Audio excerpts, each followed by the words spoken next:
Yes, it's a great achievement today. And especially in Western society, people used to initially celebrate with a great pomp and show 25th wedding anniversary. We have lived together 25 years. But now, the last time I heard about 5 years back, they were celebrating the 10th wedding anniversary. Why 10th? Well, it's a great thing to live together even 10 years today. That's a great achievement.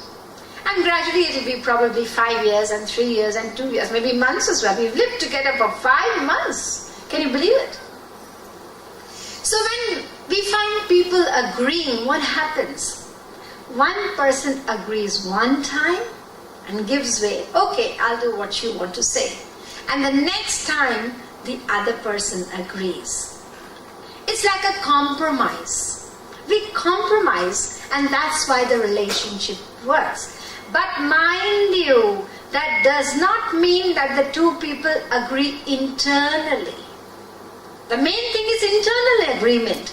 If within yourself you think, well, just because he's a breadwinner of the family, he thinks he can rule me, but I better keep quiet. If I say anything right now, I'm thinking of planning of getting a diamond necklace for Valentine's Day from him. If I argue now, I won't get the money out of him, so I better be quiet now. So internally the agreement may be there, may not be there. And besides, when we are in the world, we may have our arguments and misunderstandings at home with the children, maybe with the husband as well. But most often we do not want other people to know about it. We want to present ourselves as made for each other, loving family, perfect family. There is a story of a man who was sitting on his donkey and going through the marketplace. Donkey was going very calmly along. You know, donkeys usually kick up. They are famous for kicking. And this donkey was walking down the marketplace very quietly, and people were surprised. They asked this man, "Where are you going?" "Don't ask me, ask my donkey." "What do you mean, ask your donkey?" "Well, because, you see, when I wanted to control this donkey and direct the donkey used to always be very violent and would kick up a fuss, and it was very embarrassing for me that I, being a human being, cannot even control a donkey. And I thought, this is not right. I'm a laughing stock. So I decided that from today on, I am going to go where the donkey goes. And so people will feel, look, his donkey is so obedient. He's sitting on the donkey, and the donkey is very obediently walking about. No arguments, no fuss. And I have seen not one family, because I travel around, I live with people. Not one family, but many families. They adjust, they have to. Because of their attachments. They don't want, I don't want my son to do this. I don't mind if he marries out of community. I don't mind if he marries a Westerner. But I don't want him to marry a Muslim. And a Muslim family thinks, never a Hindu. And when they get married, after big quarrels and arguments, you know, my daughter-in-law, she's better than any Hindu lady, I can tell you. She may actually be, I don't say she's not. But how is it that every family ends up saying the same thing? Oh, my son-in-law, he's a Westerner, but he's better than any community person. We accept them. Because we want, we crave for love, we want that attachment. How much people crave. I was watching this live program, and there was this lady, she was living all alone for so many years, and once in a while her son would come to visit her. And there was a fixed time. He would come from a certain period and leave at a certain point. And what she would do is, he would often ask for a cup of tea when he was about to leave. She would deliberately put the gas very low. Just think. It brought tears to my eyes to think how we crave for love, how we long for love, how lonely we are, how insecure people might get. And she would deliberately take her time to keep the water to boil, put the gas very low so that he could be there for a longer time.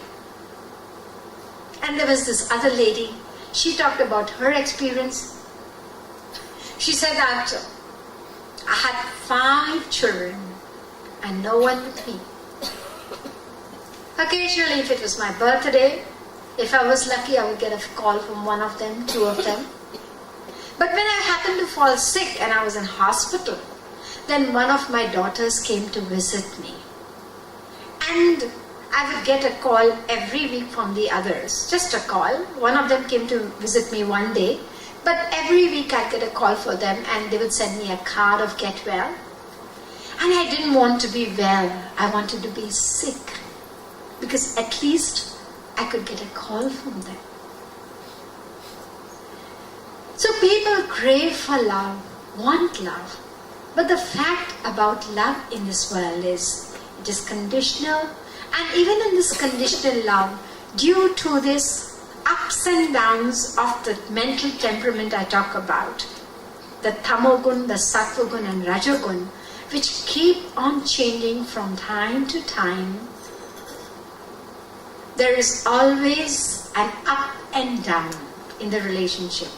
We fall into love and we fall out of love 10 times a day. When there is an argument, a disagreement of gunas, one is sattvagun, one is tamogun, then you fall out of love for 1 hour. And then again when there's an agreement, again you fall into love. My son is very, very obedient. You call your son, can you get me a packet of cigarettes? I'm desperate. I don't feel like going out. Just now, right now, Dad. You just ask and I'll do it. And he runs out and gets you a packet of cigarette. After about half an hour, you have a backache, a very bad backache. And you say to him, can you go out and get me some kind of painkiller or some kind of spray? I just can't get up, son. Dad, I'm sorry, I cannot go now. I'm watching my favorite football match. Please don't disturb me. You've already asked him 4 times. On the 5th time he hears you, because that match is so absorbing. And on the 5th time he gets so angry. He says, don't disturb me. After 2 hours I might go out and get you your painkiller, but now I'm not going now. And you think, my son, I really regret having a son like that. Just 2 hours before, you are so happy, I've got the best son in the world. I really love him. This happens so often. Chin baadhe, chin utre, soto prema na hue. Aghat prema pinjara base, prema kahave soe. So when we agree with each other, the gunas are kind of matching. We agree a bit, though it may not be internally completely. Because even within one guna, suppose 2 people, husband and wife, both are in sattva guna, feel spiritually inclined. But the degree is different. One says, look, the talk is for 2 days. I will come for 1 day. The other says, what's the point? It's linked completely. If you hear half of it, you're going to get only half the message. Today we are going to fall in love, but tomorrow we are going to rise. So if we are fallen today, we won't rise tomorrow if we won't listen tomorrow. And the husband says, no, I'm not coming for 2 days. His sattva gun is 30%, the wife is 60%. Even within one temperament, there is a difference of degree. So when 2 people agree with each other, one sometimes, the other sometimes, the relationship works. But when both disagree, there's a big argument. Why the hell did you put those flowers over there? Should I have put them on your head then? Why my head? On your head? Do you happen to know? I bought those flowers for your birthday.